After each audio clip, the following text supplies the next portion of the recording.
The wave of summer blockbusters is truly upon us, and in today's review, we're looking at a movie about an unlikely hero, forced on a journey to reconcile their own sense of identity within a world constructed under abstraction shaped heavily by power-seeking men, and up against antiquated ideas and machinations manipulated by forces beyond their control, they are forced to contest with formidable societal counter-philosophies, and journey to a place to collaborate with a group of strangers that irrevocably changes their world forever. If it isn't obvious enough, well, spoiler, today's review is about Barbie. So cool. Mattel's heavily branded and very self-aware commercial/feature film that used so much pink that the world ran out of pink paint. And although first impressions is that it screams kids movie, it very clearly is not aimed at children.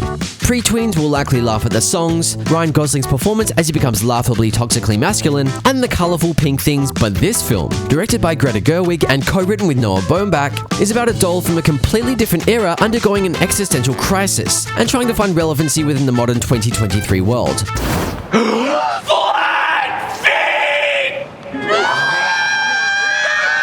And it's full of discussion around morality, gender theory, the patriarchy, and cellulite, all under the presentation of a pink Trojan horse. It's a risky play, and it would have been super easy to phone in a minimum effort script about Barbie discovering what true love really means in Barbie Land with a lukewarm Frozen ripoff that would have met the merchandising team's targets. But instead, they not only greenlit breaking the fourth wall and bringing Barbie into the real world, then they had the guts to allow the casting of Will Ferrell as Mattel CEO, playing Will Ferrell. Catastrophic!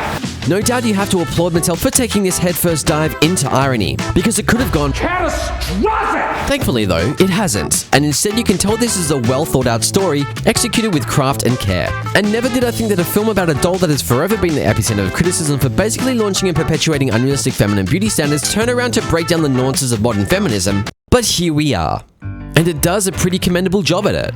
And geez, it looks pretty.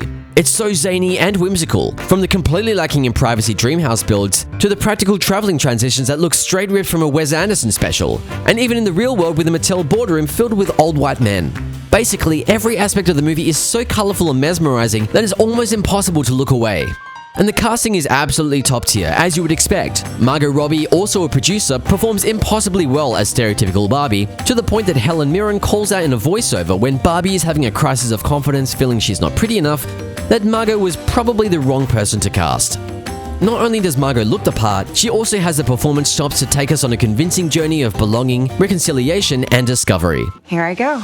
It's also been well promoted that Ryan Gosling is Ken, in a role that presumably could have been very one-dimensional, but instead takes us on an unexpectedly wild ride of the movie's version of masculinity, involving trucks and horses, aka men extenders.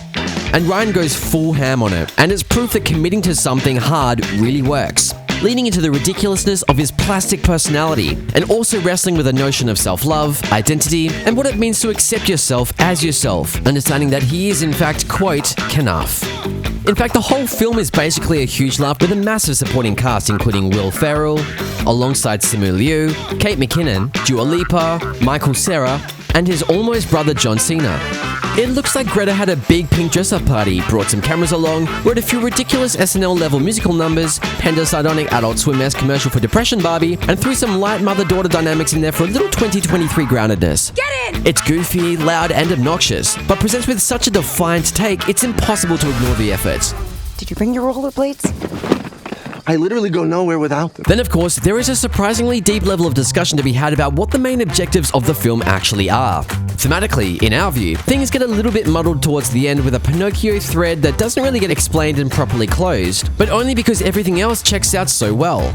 But the larger issues around the film's existence are still there. Is deep ironic support of Mattel wading in on gender issues a wild performative Hail Mary? Should we be supportive of a film funded by a company that's entire MO is to sell more dolls, even if it calls itself out with its own behavior inside the film? How badly will the ego and bull-shattering be for insecure male viewers when they learn the film shits on trucks and horses? Don't look at me! And most importantly, what does it mean for Ken to beach? I'm actually not sure. So for the takeaways, please know that this isn't some low-effort Trolls-esque cash grab to just sell dolls. And it's not a kids' film. It's made for the kids who grew up with Barbie. We're impressed real work has gone into a film that could have simply been about a plastic doll falling in love. It does bite off way more than it was ever expected to. And it does it in a way that on the surface is bold, colourful and hypnotic, whilst underneath makes a legitimate effort of exploring very real gender and identity issues, which makes Barbie the most surprising film of the year so far. What? And we wouldn't be surprised to see this go hard on the award circuit. Just remember that this movie is sponsored by Mattel. Catastrophic! But if other films backed by massive corporations are willing to be this brave in critical self-evaluation, then we can't hate it.